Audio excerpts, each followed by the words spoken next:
Your brain is the most powerful weapon in the world once you put away your phones and your computers and all that we have nowadays. That's great. We're up to date. But your brain is the only thing you have when you're going through depression, when you're going through hard times, you're going through death, real life. You can't Google that man. You're alone. You're alone. You may have a shrink. You're going to. You may have a best friend you're going to. But there's 24 hours in the day where you're alone in this brain, and your brain is talking to you in all kind of ways, and it wants to control you and pull you in these different pockets. If you can't control your own brain and your brain controls you, you got to tell your brain where you want to go and how you want to go and how you want to get there. You got to control it. If not, it's over. But existed for me was okay, man, how am I gonna make this work? And all I knew back then was hard work. The only way anything gets accomplished. That's all I heard back in those days. You got to work hard. You got to work hard.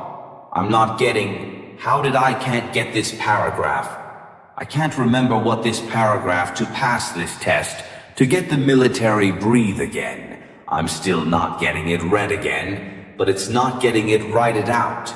And now I started learning, okay, well I gotta write out everything I do, and then write it out again, and write it out again. And guess what happened? I got it. I can't swim. I'm negative. Buoyant. Go back again. I can't swim. Go back again. Go back again. Go back again. I got it. I realize if I keep going back and going back, and going back until this just becomes your mind was safe.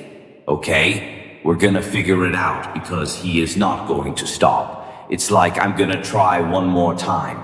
No, it's just like long clock goes off. Boop. We're going back. I can't read, right? We're going back. I gave myself no way out.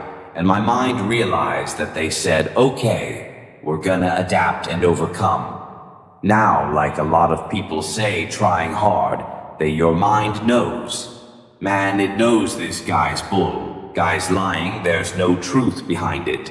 When I was a Navy SEAL, training people, oh, how are you? There for 18 months. The program is always 6 months long. You were in 3 hell weeks in 1 year. No one's ever done that. How did you do that? I talked about the new norm when I lived in the $7 a month place, and I was growing up for a short period of time. I loved it. I don't know, any different. That was my norm. Once we moved down that place, we moved to 236 month place. I was like, I never want to go back to that little pieces. But if you go back to that $7 a month place, and you realize this is where I live, that's all I got. Your mind says, Roger, that this is home. So when I was going to Navy SEAL training for 18 months and going back through all the hard parts over and over again, I told myself, after the first time I knew this could be a long journey, there my body was breaking down. It was just how it was going on. I see, know what this is my new normal. So my mind said, is that going to work? Like you go to work, you put your suit on. I'm going to suffering every day, suffering being broken, duct taping my feet up, stress fracture, shin splints, being broken. This is my new norm. And your mind says, if we're not broken, just say normal. We got to be broken. So then your mind starts to get tougher and tougher and more cast people. How did you run on broken feet, broken shins? My mind knew this is how we operate. We're a Navy SEAL training. This is what we are, health. And that became my new norm. I gave myself no way out. There was nothing outside these walls of hell. Nothing I became. I love God. But for a short period of time, I became the devil, because that was hell. I became I became the boss, the owner, the CEO of Navy SEAL training. That was my mindset, and that's how you get through things. You put yourself, you immerse yourself wherever it is. You become that, and give yourself nowhere. Yeah, when I was tours in 97 pounds and I was fat as hell, trying to be a Navy SEAL, the scariest thing in the world, to me, even to this day, was that could have been the rest of my life, I thought. Then I was trying hard. That's the scariest thing in the world, I thought. Then 2 or 97 pound, working for Ecolabs, spraying for cockroaches, making $1,000 a month. I thought that was me at my 100% potential. Come to find out, a few years later, I wasn't even near that 106 pounds less, graduating Navy SEAL training. We don't do all these other things looking back on. That was me trying hard. That's why people understand what is in us. We have no idea until we start trying hard. And I mean really trying hard, where you're obsessed with, hey, this is my new norm. My new norm is that, wow, this isn't always fun. It's not always meant to be fun. And that's when, you're trying hard. People hear my story and think, this guy's sadistic.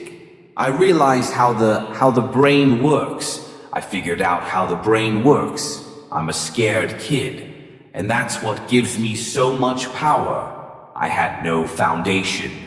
And I built this off of just researching the mind. The feeling you get is basically invincibility.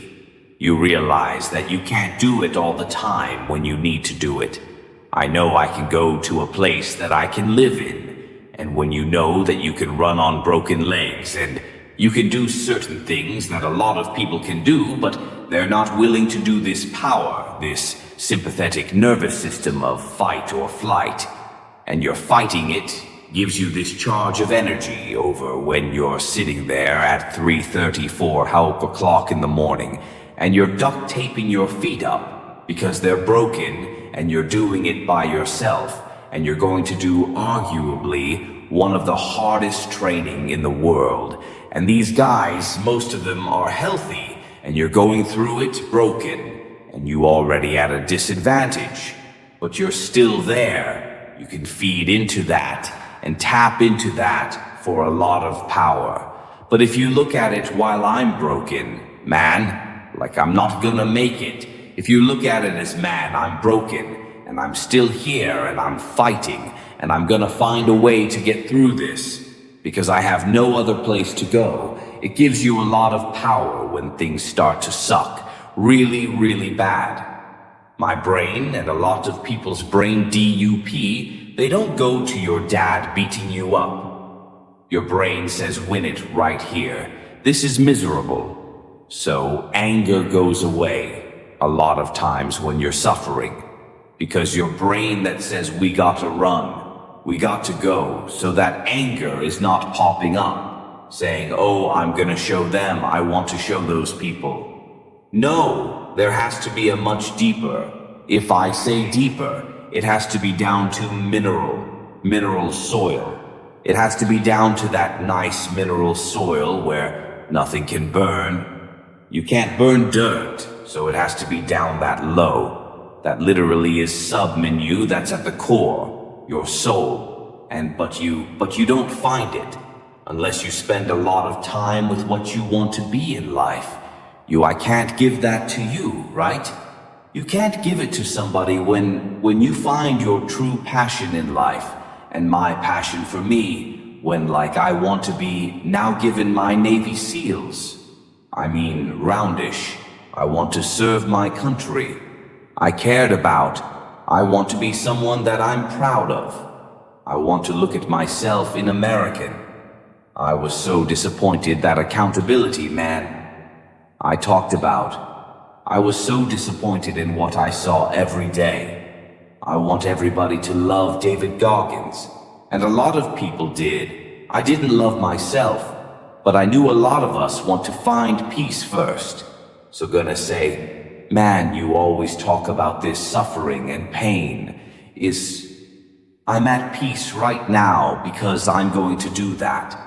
You don't find peace first. If you do, Merry Christmas. More power to you. More power to you. I found peace on the opposite end of finding myself. And no one really finds himself without going through trials, tribulations, suffering, accountability, and accountability is suffering. Being accountable every day for doing right, for yourself, for the people next to you. It's miserable. It's hard. So, you know, even the smallest details, you